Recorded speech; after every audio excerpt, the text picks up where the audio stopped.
नमस्कार। कान्तिपुर समाचारमा आज खाना पकाउने ग्यासको मूल्य एकैपटक 235 रुपियाँ बढ्यो। सापारू जात्रा र रोपाई जात्रा मनाउन आज काठमाडौँ महानगरपालिकाले दियो सार्वजनिक बिदा। चीनले जारी गरेको नयाँ नक्साप्रति आपत्ति जनाउँदै काठमाडौँ महानगर प्रमुख बालेन शाहद्वारा चीन भ्रमण रद्द गरेको घोषणा। संवैधानिक इजलासमा 12 वर्षदेखिका विवाद थाँती हुँदा न्यायपालिकाको कार्य सम्पादनमाथि नै प्रश्न उठेको प्रसङ्ग पनि हामीसँग छ। तातोपानी नाकाबाट आजदेखि यात्रुको आवत जावत सञ्चालन हुने, यो सँगै हामीसँग हुनेछन् नयाँ नक्साले चीन र भारतबीच विवाद बढ्दो र च्याम्पियन्स लिग फुटबलको ड्र सार्वजनिक लगायतका समाचार। सुरु गरौँ आजका मुख्य समाचार। प्रधानमन्त्री दाहालको चीन भ्रमणमा पोखरा विमानस्थलको 22 अर्ब ऋण मिनाहाको प्रस्ताव गर्ने तयारी। व्यापार सहजीकरण र पारवहनलाई प्राथमिकतामा राख्न विज्ञको सुझाव। झापा र इलामका चिया बगान र स्थानीय तहबीच विवाद। बगानका मालिकले कर नतिरेको पालिकाको गुनासो। चिया विकास निगम भन्छ सरकारले नै तिर्नुपर्छ। प्रविधिको विकाससँगै पठन संस्कृति फेरिँदै। पुस्तकालय भने समयानुकूल परिमार्जन हुन सकेनन्। अत्याधुनिक र सूचना प्रविधि मैत्री बनाउन विज्ञको सुझाव। नयाँ नक्सा विवादमा भारतलाई शान्त रहन चीनको आग्रह। आगामी साता दिल्लीमा हुने G20 शिखर सम्मेलनमा राष्ट्रपति सी उपस्थित नहुने सम्भावना। र आइसिसी महिला T20 विश्वकप एसिया क्षेत्र छनौटमा नेपालले आज बहराइनको सामना गर्दै। म्यानमार र थाइल्यान्ड तथा चीन र हङकङ बीचको खेल केही बेरमा। प्रधानमन्त्री पुष्पकमल दाहाल चीन भ्रमणको तयारीमा छन्। भ्रमणका एजेन्डा भने अझै तय भएका छैनन्, तर विभिन्न निकायका सुझाव समेटेर परराष्ट्र मन्त्रालयले एजेन्डाको तयारी गरिरहेको छ। यसपटकको चीन भ्रमणका लागि नयाँ प्रसारण लाइन निर्माण तथा थप नाका विस्तारका एजेन्डा तय हुँदैछन्। यसका अतिरिक्त सरकारले व्यावसायिक रूपमा सञ्चालनमा आउन नसकेको पोखरा विमानस्थलको 22 अर्ब ऋण मिनाहादेखि थन्केर बसेका चिनिया जहाजको किस्ता मिनाहासम्मको प्रस्ताव गर्ने तयारी गरेको छ। प्रधानमन्त्री पुष्पकमल दाहालको आगामी असोज 4 देखि सुरु हुने चीन भ्रमणका क्रममा दुई देशबीचको बढ्दो व्यापार घाटा न्यूनीकरण, सबै 9 वटै नाकाबाट सहज आवाज जावत र लगानी भित्राउने लगायतका विषयलाई प्रमुख एजेन्डा बनाउने तयारी थालेको छ। त्यसका लागि सम्बन्धित मन्त्रालयले छलफल थालेका छन्। भ्रमणमा व्यापार सहजीकरण र पारवहनलाई प्राथमिकतामा राख्नुपर्ने विज्ञको सुझाव छ। हामीले प्राथमिकताका आधारमा 6 वटा नाकाहरू जुन छ, ओलाङचुङ गोलादेखि लिएर किमाथाङका तातो पानी, केरुङ, त्यसपछि मुस्ताङको चाहिँ तपाईँको मुस्ताङ र त्यसपछि यारी हुम्ला, यो नाकाहरूलाई चाहिँ डेभलप गर्ने कुरामा, त्यहाँ चाहिँ यातायात सुविधाले जोड्ने कुरामा ध्यान दिने एकदमै जरुरी छ। त्यसले गर्दाखेरिमा अलिकति व्यापार बढ्ने सम्भावना त्यसले गर्छ। सन् 2021 मा विश्व बैंकले सार्वजनिक गरेको नेपाल विकास प्रतिवेदनमा नेपालले चीनतर्फ वार्षिक 10 खर्ब रुपियाँ बराबरको वस्तु निर्यात गर्न सक्ने उल्लेख गरेको थियो। तर त्यसको फाइदा उठाउन नसक्दा गत आर्थिक वर्षमा 2 खर्ब 22 अर्बको वस्तु आयात भएको थियो भने निर्यात 1 अर्ब 76 करोडको मात्रै। नाकाहरू पूर्ण रूपमा सञ्चालनमा ल्याएर व्यापार बढाउने विषय वाणिज्य मन्त्रालयले अघि सारेको छ। उत्तरी नाकामा आवत जावत सहज नहुँदा निर्यात मात्र होइन, आयातमा पनि समस्या हुने गरेको छ। अब भएको उत्तरी नाकाहरू जति नाकाहरू छन् त्यो सबै खोलिदिन सक्यो भनेदेखि यसमा चाहिँ सम्माननीय प्रधानमन्त्रीज्यूले चाहिँ चीन सरकारलाई पहल गरिदिएर त्यो नाका खोलेको खण्डमा त्यहाँका बासिन्दाहरूलाई चाहिँ एउटा रोजगारीदेखि लिएर एउटा सबै कुरा सस्तोमा सामान किनेर खान पाउने सबै कुराको चाहिँ फाइदा हुन्छ जस्तो लाग्छ। प्रधानमन्त्रीको भ्रमणका क्रममा पोखरा विमानस्थल निर्माणका लागि चीनले दिएको 22 अर्ब रुपियाँ ऋणलाई अनुदानमा परिणत गर्न आग्रह गर्ने तयारी अगाडि बढाएको छ। यस विषयमा छलफल भइरहेको पर्यटन मन्त्रालयको भनाइ छ। विमानस्थल निर्माण हुँदाखेरि लागेको ऋणको सन्दर्भमा पनि कुरा हुनेछ। लामो समय अगाडिदेखि हाम्रो देशमा चाइनाबाट लिएको जहाजहरू अहिले ग्राउन्डेड भएको छ। त्यो सन्दर्भमा पनि हुनेछ र अरू पनि हुनेछ। पर्यटनको क्षेत्रमा, संस्कृतिको क्षेत्रमा चाहिँ चिनिया ग्रन्थहरू नेपालीमा तपाईको चाहिँ प्रकाशन गर्ने, नेपाली ग्रन्थहरू चिनिया भाषामा। प्रधानमन्त्री पुष्पकमल दाहालले मंगलबार प्रतिनिधि सभामा सांसदहरूका प्रश्नको जवाब दिँदै व्यापार सहजीकरणका लागि हालको 9 वटा नाका बाहेक थप नाका पनि खोलेर व्यापार सहजीकरण गर्ने तयारी रहेको जनाएका थिए। यसबाहेक सडक, ऊर्जा, कृषि, विज्ञान तथा प्रविधि, व्यापार लगायतका क्षेत्रमा चिनिया सहयोग विस्तारको विषय भ्रमणको प्राथमिकतामा रहनेछन्। कान्तिपुर समाचारका लागि क्यामेरामा राजेन्द्र महर्जनका साथ सुमन पन्थ र भरत रावल, काठमाडौँ। 300 बिघा क्षेत्रफलको गिरीबन्धु टी एस्टेट सम्बन्धी विवाद चर्किएकै बेला झापा र इलाममा 3200 बिघाको अर्को ठुलो विवाद सतहमा देखा परेको छ। झापा र इलामका 6वटा स्थानीय तहले आधा दर्जन चिया बगानका मालिकले कर नतिरेको भन्दै आपत्ति जनाएका छन्। सरकारले 23 वर्ष अघि नै बेचेका चिया बगानको कर कसले तिर्ने भन्ने विवाद एकातिर छ भने अर्कोतर्फ सरकारी चिया उद्योग निजीकरण गर्ने सरकारको निर्णयमाथि नै प्रश्न उब्जेको छ। पञ्चायती सरकारले 2030 सालमा झापा र इलामका 3200 बिघा जमिन समेटेर नेपाल चिया विकास निगम स्थापना गर्यो। झापामा टोक्ला र बारादशी चिया बगान अनि इलाममा कन्याम, सोक्तिम, चिलिकोट र इलाम गरी 6वटा बगान खोले। हजारौं मजदुरले रोजगारी पाए। चियाले डाँडाकाँडा र समथर मैदानमा हरियाली छायो। तर बहुदल आइसकेपछि सरकारी उद्योग धमाधम निजीकरण गरिए। यही क्रममा निगमले 3200 रोपनी सरकारी जमिनमा हुर्काएको चिया बुट्यान 50 वर्षका लागि व्यक्तिलाई दियो। सरकारले यी बगान बेचेको 23 वर्ष बितिसकेको छ।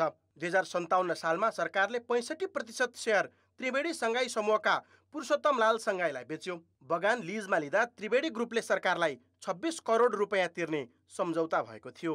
त्यस बेलामा हामीले आजभन्दा 23 वर्ष पहिला 26 करोड 65 लाख रुपैयाँ हामीले नेपाल सरकारलाई पैसा उसको मूल्य तिरेका छौँ। सुभाष सङ्घाई अध्यक्ष रहेको निगम अन्तर्गत रहेका यी बगान इलाम र झापाका 6वटा स्थानीय तहमा पर्छन्। झापाको मेचीनगर नगरपालिका, बुद्ध शान्ति गाउँपालिका र इलामका सूर्योदय, माई र इलाम नगरपालिकाको जमिनमा बगान सञ्चालित छन्। यहाँका स्थानीय सरकार भने निगमबाट बुझाउनु पर्ने कुनै पनि कर प्राप्त नभएको गुनासो गर्छन्। निगमका मालिकले स्थानीय तहलाई कर तिर्नु पर्ने कि पर्दैन भन्ने विवाद बढेको छ। उनीहरूले नेपाल सरकारको नामको जग्गा भनेर अहिले भन्दै गरेको कुरा छ। हामीलाई यो कुरा जानकारी थिएन भने हामी कहाँ कुनै रेकर्ड पनि आएको छैन र हाम्रो रेकर्डमा अहिलेसम्म नेपाल सरकारको नामको जमिन भनेर नेपाल सरकारले पठाएको पनि छैन, सम्बन्धित कम्पनीले पठाएको पनि छैन। हामी कहाँमा अहिलेसम्म रेकर्ड हाम्रो नगरपालिकामा रहेको भूमि नेपाल सरकारमा गएको कुराको जानकारी नभएको हुनाले गर्दाखेरि हामी कहाँमा त्यो चाहिँ रेगुलर कर सर्दै जरिमाना सर्दै 26 करोडभन्दा बढी आएको छ। अब यसका बारेमा हामी आवश्यक यो असुल उपर गर्नका निमित्त सबै खाले हामी प्रयत्नहरू गर्नेछौँ। स्थानीय तहले कर असुल गर्ने बताइरहँदा निगमका अध्यक्ष सङ्घाई भने आफूले सरकारी जग्गा भाडामा लिएकोले चिया बगानको कर सरकारले नै तिर्नुपर्ने तर्क गर्छन्। उहाँले के चाहनुहुन्छ भने त्यो जग्गाको मूल्य कति पर्छ, त्यो जग्गाको मूल्यको हिसाबले हामीलाई मालपोत तिरियोस् भन्ने उहाँहरूको भनाइ। मालपोत जग्गा धनीले तिर्ने हो कि जग्गा भाडामा लिनेले तिर्ने हो, यो त तपाईँहरूले पनि बुझ्नुभएको होला। मेरो विचारले जग्गा लिजमा लिने मान्छेले त मालपोत तिर्ने त होइन नि त, त्यसको त्यो जग्गाको मालिक त नेपाल चिया विकास निगम त होइन नि त। स्थानीय तह र निगम बीच करको विवाद एकतर्फ छ भने कानुनत सरकारी जग्गा निजीकरण गर्न मिल्ने नमिल्ने अर्को प्रश्न छ। यस विषयमा सरकार र त्रिवेणी सङ्घाई बीचको सम्झौता विधिवत नै रहेको नेपाल सरकारका पूर्व मुख्य सचिव विमल कोइराला दाबी गर्छन्। प्रतिस्पर्धाको आधारबाट निजीकरण समितिले निर्णय गरेर क्याबिनेटले निर्णय गर्ने हुनाले यो धेरै लामो प्रक्रिया, करिब 8-9 महिनाको प्रक्रियाबाट जाने हुनाले यो विधि चाहिँ पारदर्शी छ। तर सरकारले अनुगमन गर्नुपर्ने र प्राविधिक रूपमा त्रुटि देखिए अर्को सम्झौता गर्नुपर्ने पूर्व मुख्य सचिव कोइरालाको भनाइ छ। जतिमा तय भएको छ त्यो लिनुपर्छ। अब त्यहाँ केही परिस्थिति हेरफेर भयो भने पनि सरकारले यसलाई पारदर्शी विधिबाट यो हेरफेर भएको हुनाले भनेर अर्को सम्झौता गर्न सक्छ। तर अब केही नगरेर नलिने, चुप लागेर बस्ने, दिनेले पनि नदिने, यो प्रक्रिया चाहिँ राम्रो होइन। सरकारी जग्गा व्यक्तिलाई दिने बारे सरकारसँग स्पष्ट भूमि नीति छैन। 2074 सालपछि सरकारी जग्गा लिजमा दिन सकिने ऐन बने पनि 40 वर्षभन्दा बढी समयका लागि लिजमा दिन नमिल्ने सरकारी नीति छ। 23 वर्ष पहिलेको सरकारले गरेको निर्णय स्थानीय तहले प्रश्न उठाएपछि अब यो विषय थप पेचिलो बनेको छ। कान्तिपुर समाचारका लागि झापा सहकर्मी रमा दाहाल र क्यामेरामा पशुपति बुढाथोकीका साथमा विकास आचार्य, काठमाडौँ। नेपाल आयल निगमले पेट्रोलियम पदार्थको भाव बढाएको छ।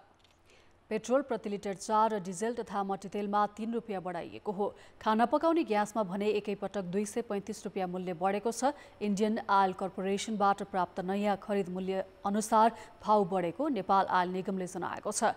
नयाँ मूल्य अनुसार ग्यास प्रति सिलिन्डर 1895 पुगेको छ। यसअघि ग्यास सिलिन्डरको 1660 थियो। अब पेट्रोल काठमाडौँमा प्रति लिटर 182 र डिजेल र मट्टीतेल प्रति लिटर 170 पुगेको छ। सर्वोच्च अदालतले 5 वर्ष पुराना कुनै पनि मुद्दा विचाराधीन नराख्ने र सकेसम्म चाँडै विवादको छिनोफानो गर्ने नीति लिएको छ। तर सर्वोच्चकै संवैधानिक इजलासमा 12 वर्षदेखिका विवाद विचाराधीन छन्। संघ, प्रदेश र स्थानीय तह बीचको क्षेत्राधिकार र जनप्रतिनिधिको निर्वाचन तथा अयोग्यता विवादको छिनोफानो गर्ने जिम्मेवारी पाएको संवैधानिक इजलासमा 242 वटा मुद्दा दर्ता छन्।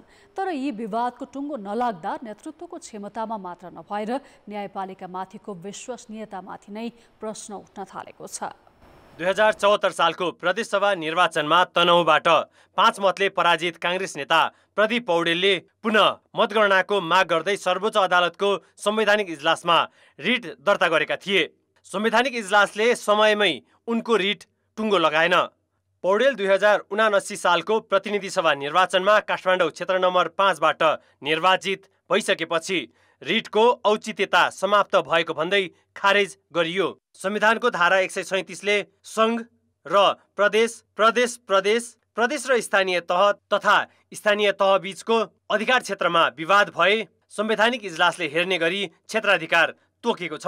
त्यही अनुसार संविधान जारी हुनु अघि विशेष इजलासले हेरेका 2068 सालदेखिका यस्ता संवैधानिक मुद्दा पनि संवैधानिक इजलासमा पुगेका छन्। अहिले संवैधानिक इजलासमा 236 रिट र 6 वटा मुद्दा गरी 242 वटा विवाद छन्। प्रधान न्यायाधीश सहित 5 जना न्यायाधीश रहने संवैधानिक इजलास सातामा 1 दिन मात्र बस्ने गरेको छ। यो रहर भन्दा पनि बाध्यता हो। हामीसित अहिले सर्वोच्च अदालतमा आजका मितिमा 14 जना मात्रै मान्य न्यायाधीशहरू हुन्छ। यो अदालतमा करिब 28,000 मुद्दा अहिले पनि विचाराधीन छन् र संवैधानिक इजलासलाई विचाराधीन रहेका 240 मात्रै मुद्दा हुन्। सो बाहेक 27,700 भन्दा बढी मुद्दाहरू चाहिँ अन्य इजलासहरूलाई चाहिँ विचाराधीन मुद्दा हुन्। त्यसो हुनाले त्यो इजलासको ब्यालेन्सको हिसाबले र मुद्दाको चापको हिसाबले चाहिँ हामीले अन्य किसिमका बैंकिङ कसूरकाको मुद्दाहरू हुन सक्छन्, भ्रष्टाचारका मुद्दाहरू हुन्छन्। हरेक किसिमका मुद्दामा सेवाग्राहीहरू जुन किसिमले प्रतीक्षारत हुनुहुन्छ त्यो हिसाबले हामीले चाहिँ इजलास दिन नसकेको मात्रै हो। त्यसो त संघीयता कार्यान्वयनमा देखिएका समस्या र मौलिक हकमाथि अनुचित बन्देज गरिएको दाबी सहित परेका रिट पनि संवैधानिक इजलासले हेर्नुपर्नेछ। 2074 सालमा संघ र प्रदेशका साथै स्थानीय तहका निर्वाचनमा भएका विवाद र उम्मेदवारको योग्यता सम्बन्धी मुद्दामा फैसला नै हुन सकेको थिएन। नयाँ जनप्रतिनिधि निर्वाचित भएपछि त्यस्ता मुद्दाको औचित्य समाप्त भएको भन्दै इजलासले पन्छाइदिएको छ। तत्कालीन प्रधानमन्त्री केपी शर्मा ओलीले संवैधानिक परिषद सम्बन्धी अध्यादेश ल्याएर गरेको 52 जनाको नियुक्ति विरुद्धको रिट समेत फर्छोट भएको छैन। यसले संवैधानिक इजलासको औचित्य र न्यायिक नेतृत्वको क्षमतामाथि नै प्रश्न खडा भएको छ। एउटा संविधान सभाबाट बनेको संविधान हो। यसलाई ओनरसिप लिनको लागि पनि वास्तवमा यस्ता किसिमका डिसिजनहरू इन्प्रम्प्टली हुनुपर्छ भन्ने मेरो मान्यता है। अब बाध्यता होला, केही कुराहरू त्यहाँ किन कारणले भएन त्यो आफ्नो ठाउँमा मैले भन्न मिलेन हैन। तर त्यो मैले के आशा गर्छु भनेपछि यस्ता किसिमका कुराहरूलाई हामीले कसरी एउटा डोरटोमा लैजाने भन्ने कुरा इन्प्रम्प्टली हामीले डिसिजन गर्छ। हामीले किन जब न्यायाधीश भइसकेपछि हामी मुद्दा छिन्न डराउँछौँ भने हामीले के गर्ने? हाम्रो ड्युटी त हामीले फुलफिल गर्न सकिनौँ। जब मेरो ड्युटी फुलफिल गर्न सक्दै म त्यो पदको लागि योग्य मान्छे हो कि होइन भन्ने कुरा सोध्नु पर्छ जस्तो मलाई लाग्छ। एउटा प्रदेश र स्थानीयको बिचमा, स्थानीय र सङ्घको बिचमा अथवा प्रदेश र सङ्घको बिचमा भएका विवादहरू लामो समयसम्म रहँदाखेरि त्यहाँको विवाद समाधान नहुँदाखेरिको अवस्थामा त्यो त विकासै रोकिन्छ। त्यसकारणले गर्दाखेरि अहिले जो संवैधानिक इजलास जो संविधानले परिकल्पना गरी राखिएको छ त्यो कामयाबी भइराखेको छैन। हेर्नुहोस्, 2072 सालको संविधान बनाउँदा राजनीतिक दल र न्यायिक नेतृत्व बीचको मिलनबिन्दुका रूपमा सर्वोच्च अदालतभित्र रहने गरी संवैधानिक इजलासको अवधारणा ल्याइएको थियो। तर यो इजलासबाट न्यायिक निरूपण नहुने र समय मात्र गुजार्ने हो भने न्यायपालिकाको विश्वसनीयतामाथि थप प्रश्न नउठ्ला भन्न सकिँदैन।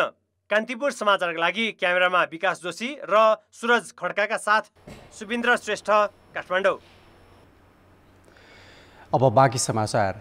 नेपाली काङ्ग्रेसमा निर्णय गर्ने तर कार्यान्वयन नगर्ने प्रवृत्ति यसपटक पनि देखिएको छ।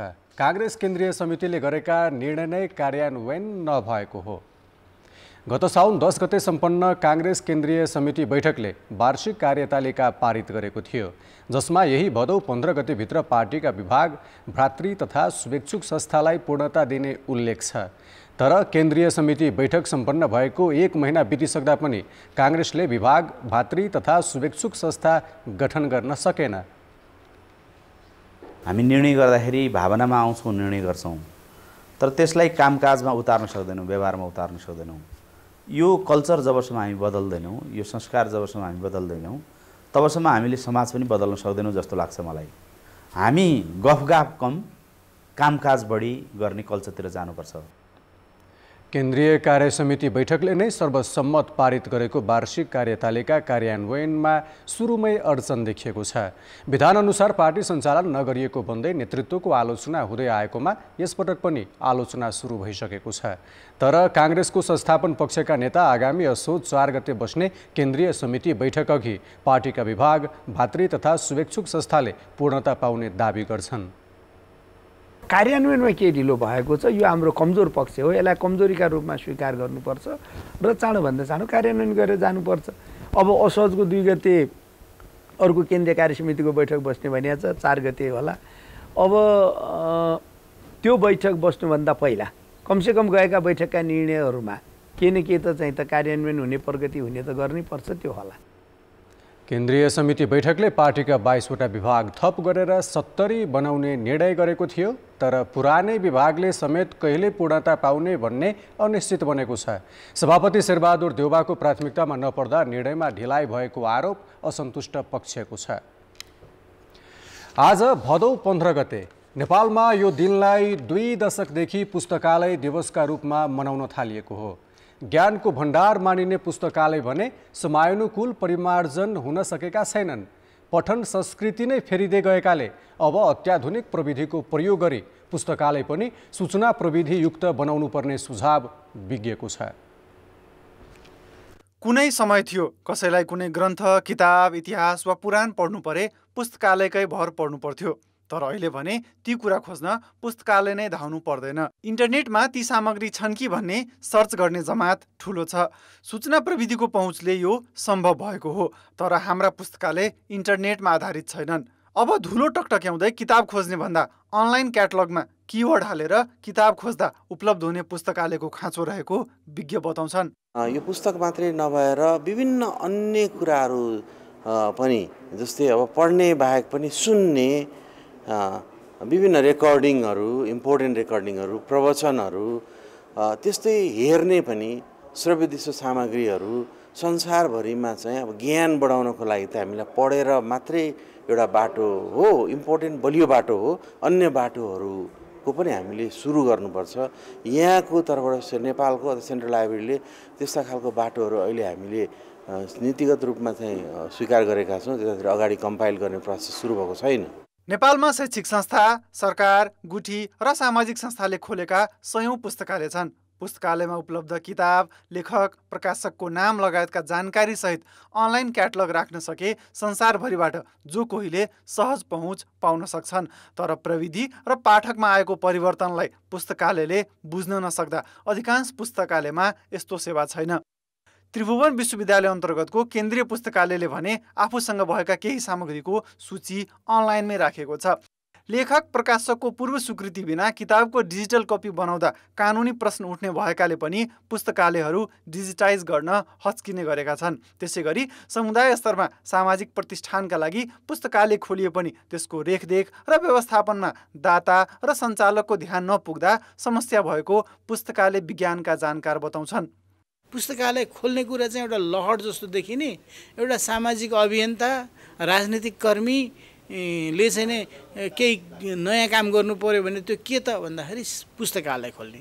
पुस्तकालय खोलिदिन्छ तर त्यसको उचित व्यवस्थापन र त्यसको चाहिँ नि दीर्घकालीन सञ्चालनको विधि नदिँदा फेरि अनि त्यो चाहिँ 2-4 वर्षपछि आफै बन्द भएर गएको देखिएको छ।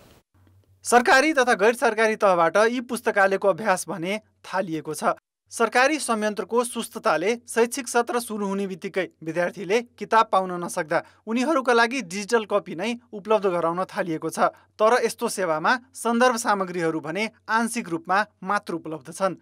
लाइब्रेरीमा प्रविधिमा इन्भेस्टमेन्ट भएको भेटिँदैन, देखिँदैन, धेरै कम इन्भेस्टमेन्ट भएको छ। नीतिगत रूपमै केही सुधार गर्नुपर्ने छ। हामीले बनाएका लाइब्रेरी नीतिहरू, हामीले बनाएका पोलिसीहरूले डिजिटल फ्रेन्डली इस्युहरूमा कुरा गर्दैनन्, वकालत गर्दैनन्। त्यसैले डिजिटल फ्रेन्डली, यसको अर्थ डिजिटल फ्रेन्डली हुनुको अर्थ भनेको हामीले परम्परागत लाइब्रेरी सिस्टम नै हट्नुपर्छ भन्ने होइन, त्यसभित्र प्रविधि जोड्ने कुरा हो। पुस्तकालयलाई प्राथमिकता दिएर उत्कृष्ट ज्ञान केन्द्र बनाउने सोच नहुँदा भएका पुस्तकालय पनि पाठकविहीन हुँदै गएका छन्। 2072 सालको भूकम्प र त्यसपछिको कोभिड महामारीका कारणले पुस्तकालयमा गएर घण्टौँ पढ्ने पाठक घट्दै गएको बताइन्छ। शिक्षा मन्त्रालयको गत वर्षको सर्वेक्षण अनुसार सार्वजनिक र सामुदायिक गरी 928 वटा पुस्तकालय छन्। तीमध्ये 227 वटा मात्र राम्रो गरी चलेका छन्। कान्तिपुर समाचारका लागि क्यामेरामा विकास जोशीका साथ जितेन्द्र झा, काठमाडौँ।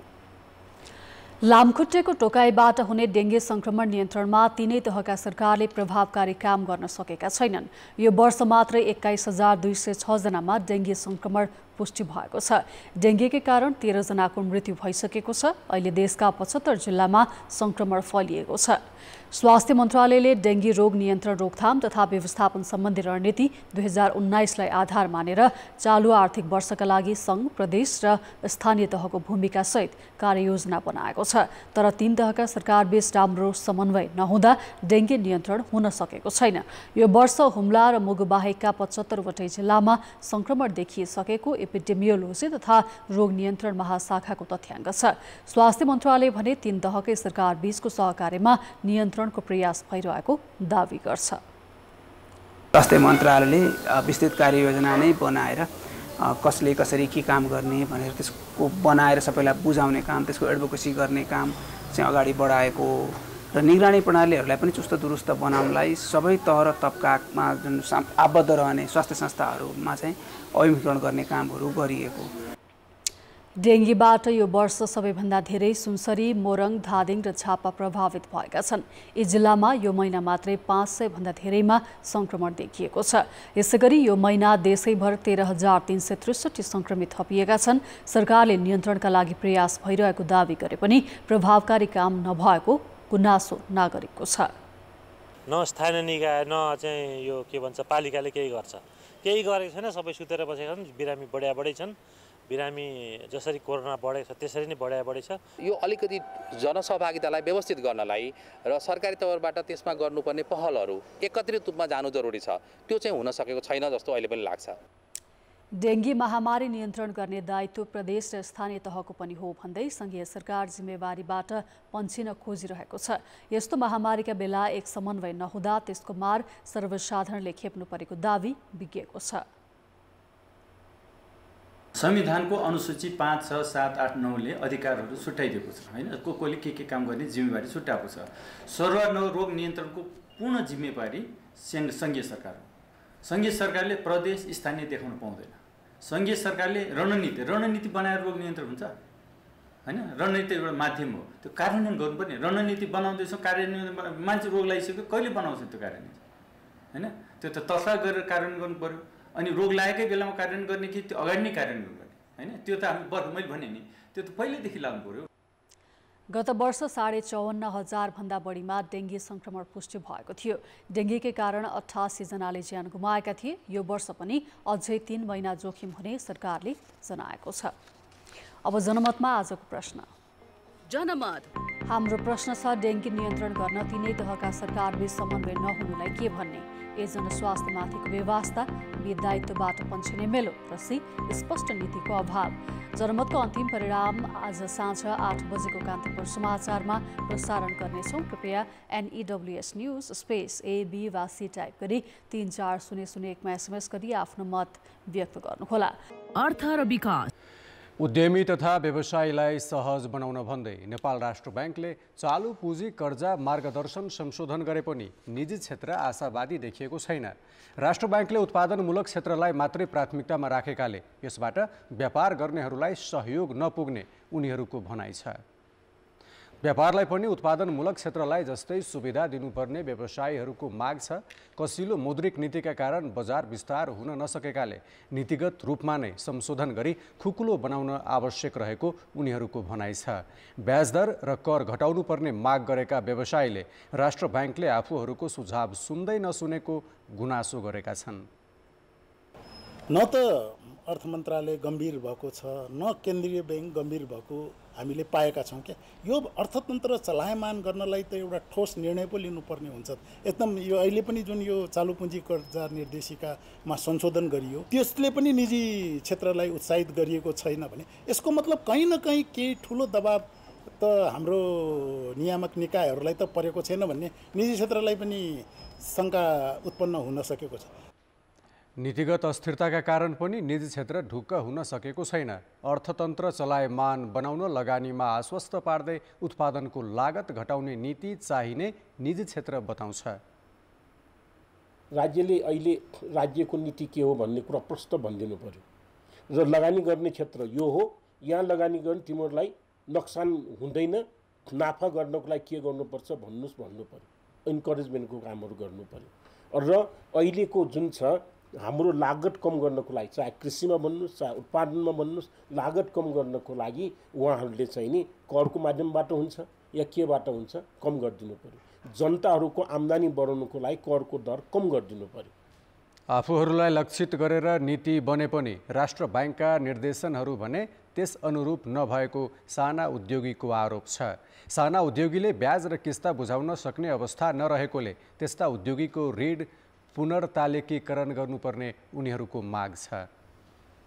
अब अलिकति पुँजी छ, त्यो तानतुन गरेर ब्याज बुझाउँदाखेरि उद्योगमा भएको अलिअलि चलाउनु पर्ने पैसा पनि सकिएको छ। त्यसकारणले अहिले तत्कालको राहतको लागि केही समयको लागि ब्याजलाई चाहिँ त्यसलाई चाहिँ पछाडि सारिदिने होइन, पुनर्तालिकीकरण गरिदिने कुरा गरिएन भने चाहिँ वास्तवमा र केही उद्योगहरू जसले चाहिँ काम गर्छु भन्दैछन् अहिले ब्याङ्क त वित्तीय संस्थाले के अरे कर्जा माग्न आएनन् भन्ने कुराहरू गरिरहँदाखेरि चाहिँ हाम्रो व्यवसायले चाहिँ फेरि सबै प्रक्रिया पुरा गर्दाखेरि सहिलेसँग कर्जा पाइरहेको अवस्था छैन।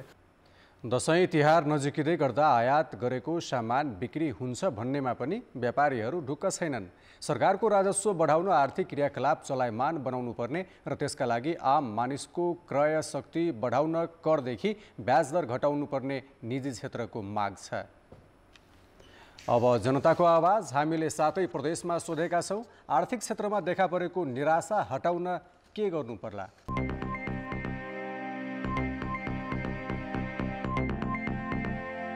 रोजगारीको व्यवस्था हुनु पर्यो, लगानीको सुनिश्चितता हुनु पर्यो। ब्याङ्क तथा वित्तीय संस्थाहरूले चाहिँ लगानीको स्तर बढाउनु पर्यो। कृषि उत्पादन बढाएर आयातलाई चाहिँ घटाउनु पर्यो। यो गर्दाखेरि अर्थतन्त्र सुधार हुन्छ होला। सरकारले अब रोजगार नेपालमै दिनु पर्यो। अब युवतीहरूलाई हाम्रो युवकहरूलाई अब विदेश जानबाट रोक्न पर्यो। आफ्नै देशमा उत्पादन भएको चिजलाई अधिकतम उपयोग गर्न हामीले सक्ने हो भनेपछि आर्थिक क्षेत्र केही स्टेपमा अगाडि बढ्न सक्छ। स्वरोजगारमूलक कार्यक्रमहरू चाहिँ ल्याउनु पर्ने आवश्यक देखिन्छ। देशमा भएका कल कारखानालाई सुचारू गरेर देशमै रोजगारको सिर्जना गर्नुपर्छ। उद्योग धन्दा कल कारखानालाई तपाईको प्राथमिकता दिनुपर्छ सरकारले। ब्याङ्कले चाहिँ धितो राखेर पनि लोन बन्द गरिरहेछ, त्यो चाहिँ खुलाउनु पर्यो। हाम्रो चाहिँ गभर्मेन्टले अलिकति ध्यान दिनु पर्यो देशको लागि। ब्याङ्कहरूले जुन लोनहरू रोकेको छ त्यो अहिले खोलिदिन पर्यो। इन्डस्ट्रिजलाई बढावा दिने जसले गर्दा प्रोडक्सनको भोल्युम बढ्छ, विदेशबाट आयात गर्ने चिजहरूलाई निरुत्साहित पार्नुपर्छ। किसानहरूले उत्पादन गरेको चिजहरू चाहिँ बजारीकरण हुन सक्नुपर्छ। सरकारी जुन खर्चहरू छन् त्यो अनावश्यक खर्चहरूलाई चाहिँ कटौती गर्नु पर्यो। युवा उद्यमीहरूले चाहिँ गर्ने व्यवसायहरूमा हरेक कुरामा चाहिँ छुट दिन पर्यो। परदेशको संरचनाहरू धेरै भए यसलाई घटाउनु पर्छ। विलासिताका सामानहरू जुन हामीले आयात गरिरहेका छौँ त्यसलाई एकदमै कम गर्नुपर्छ। ऋण उपलब्ध गराउनु पर्यो र स्वरोजगारको लागि चाहिँ सुरक्षा प्रदान गर्नु पर्यो।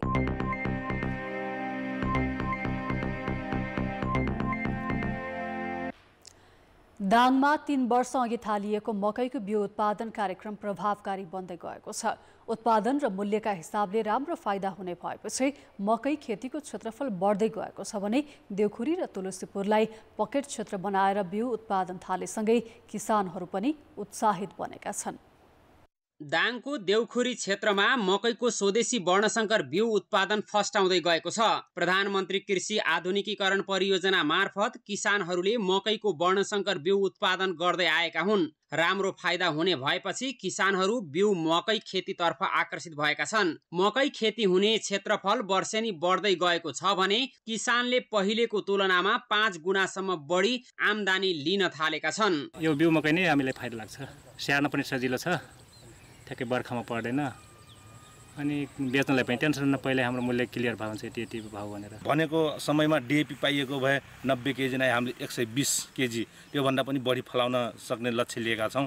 यदि यति व्यवस्था गरिदियो नेपाल सरकारले भने हाम्रो यो सतबरिया लगायत हाम्रो छेउछाउको गाउँ पनि मकै बिउ खेतीमा आबद्ध गराउन सक्छौँ होला। वर्षमा एक पटक मात्रै मकै खेती गर्ने र खेतीपातीबाटै मुस्किलले गुजारा चलाउने देउखरी क्षेत्रका किसानको खेती गर्ने शैली पनि बदलिएसँगै आम्दानी बढेको छ। 3 वर्षदेखि खेतीमा जोडिएका किसानले 1 बिगाहामा 15 क्विन्टलसम्म मकैको बिउ उत्पादन गर्न सफल भएका छन्। 1 क्विन्टल बिउ मकै 15,000 रुपैयाँमा बिक्री हुन्छ। सतबरियाका किसानले 3 वर्षको अवधिमा 43 लाख रुपैयाँको मकैको बिउ बिक्री गरेका छन्। एउटै बालीमा चाहिँ खर्च कम लाग्छ र यो एउटा स्याहार्न पनि सजिलो हुन्छ भनेर चाहिँ किसानहरू यो त्योतर्फ चाहिँ आकर्षित छन् र यो भविष्यमा चाहिँ यो क्षेत्र चाहिँ यो मकैको बिउ हाइब्रिड बिउ उत्पादनको रूपमा चाहिँ विकास हुँदै जाने चाहिँ देखिन्छ। दाङ जिल्लामा खेती योग्य 65,980 हेक्टर क्षेत्रफल मध्ये 30% अर्थात् 23,875 हेक्टरमा बर्खे, हिउँदे र वसन्त यामको मकै खेती हुने गरेको कृषि ज्ञान केन्द्रको तथ्याङ्क छ। 4,050 हेक्टरमा वसन्त यामको मकै खेती हुने गरेकोमा देउखरी र तुलसीपुरमा 32 हेक्टरमा बिउ उत्पादनका लागि मात्रै मकै खेती हुने गरेको छ। यो रामपुर चाहिँ हाइब्रिड जातको चाहिँ मकैको बिउहरू चाहिँ यसको उत्पादन पनि बढी हुने भएको र चाहिँ आम्दानी पनि बढी हुने भएको, मूल्य पनि बढी भएको हुनाले चाहिँ किसानहरूले चाहिँ गत वर्षको तुलनाभन्दा बढी चाहिँ उत्पादन गर्नमा चाहिँ विगत वर्षहरूभन्दा बढी उत्पादन गर्न रुचि देखाएको। लगानी र मेहनत अनुसार राम्रो प्रतिफल पाइने भएपछि किसानको सक्रियता बढेको छ भने जिल्लामा मकैको वर्णशंकर बिउ उत्पादनमा सफलता मिलेको छ। खेती गर्ने क्षेत्रफल र उत्पादन दुवै बढ्दा मकैको बिउमा नेपाललाई आत्मनिर्भर बनाउन किसानको मेहनत सार्थक हुने देखिन्छ। कान्तिपुर समाचारका लागि अमर क्षितिज भण्डारी, दाङ। अब अन्तर्राष्ट्रिय समाचार। चीनले भारतलाई विवादमा तानिएको नयाँ नक्साका विषयमा शान्त रहन आग्रह गरेको छ। चीनले भारतको उत्तरपूर्वी अरुणाचल प्रदेश र उसले दावी गर्दै आएको अक्साई चीन क्षेत्रलाई आफ्नो सीमाभित्र समेट्दै सोमबार नयाँ नक्सा सार्वजनिक गरेपछि भारतले कडा आपत्ति जनाएको थियो। त्यसको प्रतिक्रिया दिँदै चिनिया विदेश मन्त्रालयका प्रवक्ता वाङ वेनबिनले उक्त विषयलाई आवश्यकताभन्दा बढी व्याख्या गर्नबाट जोगिन भनेका छन्। पत्रकार सम्मेलनमा सोधिएको प्रश्नमा वाङले वस्तुगत बन्न र शान्त रहन पनि भारतलाई आग्रह गरे। चीनले अरुणाचल प्रदेश र अक्साई चीन क्षेत्रलाई आफूमा समेट्दै नक्सा जारी गरेको यो पहिलो भने होइन। उसले यस अघिकै विवादास्पद नक्सालाई निरन्तरता दिएको हो। चीनले समग्र अरुणाचल प्रदेशलाई दक्षिणी तिब्बतका रूपमा व्याख्या गर्दै आफ्नो भूभाग भन्दै आएको छ। चिनिया नियन्त्रणमा रहेको अक्साई चीन पठार क्षेत्रलाई भारतले आफ्नो दावी गर्दै आएको छ। यसैबीच केही सञ्चार माध्यमले यही सेप्टेम्बर 9 र 10 मा नयाँ दिल्लीमा हुने G20 शिखर सम्मेलनमा चिनिया राष्ट्रपति सी जिनपिङ सहभागी नहुने सम्भावना औल्याएका छन्। राष्ट्रपति सीको सट्टा प्रधानमन्त्री ली क्वाङ उक्त शिखर सम्मेलनमा सहभागी हुन सक्ने जनाइएको छ।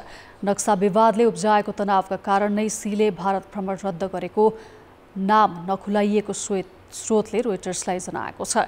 चीनद्वारा जारी नयाँ नक्साको फिलिपिन्स, मलेसिया र ताइवानले पनि गम्भीर आपत्ति जनाएका छन्। फिलिपिन्स र मलेसियाले साउथ चाइना सी माथिको स्वामित्व र ताइवानले आफूलाई चीनको भूभाग भनिएकोमा आपत्ति जनाएका हुन्। चीनले जारी गरेको नयाँ नक्सामा कालापानी, लिम्पियाधुरा र लिपुलेख समेटिएको नेपालको चुच्चे नक्सालाई मान्यता नदिई पुरानै नक्सा राखिएकोमा नेपालमा पनि असन्तुष्टि छ। खेलकुद समाचार। खेलकुद समाचारमा स्वागत छ। आईसीसी महिला टी20 विश्वकप एसिया क्षेत्र छनौटमा आज नेपालले बहराइनको सामना गर्दैछ। मलेसियाको शेरी केम्बाङ्गन स्थित एसटीसी क्रिकेट ग्राउन्डमा खेल नेपाली समयअनुसार 11:15 बजे सुरु हुनेछ। पहिलो खेलमा मलेसिया विरुद्ध 5 रनको रोमाञ्चक जित निकालेको नेपाल लगातार दोस्रो जितसहित सेमिफाइनल पुग्ने सम्भावनालाई मजबुत गर्न मैदान उत्रनेछ। मलेसिया विरुद्ध जित निकाले पनि नेपालले सुरुवाती 3 बलमै 3 विकेट गुमाएको थियो। बहराइन विरुद्ध नेपालले अघिल्लो खेलका गल्ती सुधार्नुपर्नेछ। हिजै सम्पन्न अर्को खेलमा कतार विरुद्ध शानदार जित दर्ता गरेको बहराइन पनि लगातार दोस्रो जित निकाल्ने योजनामा हुनेछ। कतारले दिएको 116 रनको विशाल लक्ष्य उसले 18 ओभर 2 बलमा 5 विकेट गुमाएर पूरा गरेको थियो। श्रीलङ्काका पूर्व क्रिकेटर तथा बहराइनकी कप्तान दीपिका रासङ्गीका एक्लैले 74 रनको आक्रामक अभिजित इनिङ्स खेलेकी थिइन्। जित निकाल्न नेपालले रासङ्गीकाको प्रदर्शनमा अंकुश लगाउनु पर्नेछ। अन्तिम पटक नेपाल र बहराइन 2022 महिला टी20 च्याम्पियनसिपमा एकअर्का विरुद्ध मैदान उत्रिएका थिए। वर्षाले प्रभावित उक्त खेल नेपालले 8 विकेटले जितेको थियो। टी20 विश्वकप एसिया क्षेत्र छनौट अन्तर्गत नै अहिले म्यानमार र थाइल्यान्ड तथा चीन र हङकङ बीचको खेल जारी छ। 11:15 बजे सुरु हुने अन्य खेलहरूमा मलेसिया र युएई तथा कतार र भुटान प्रतिस्पर्धा गर्नेछन्। अहिलेलाई खेल समाचार यति नै। कान्तिपुर समाचार अहिलेलाई सकियो। कान्तिपुर टेलिभिजन हेर्दै गर्नुहोला। नमस्ते।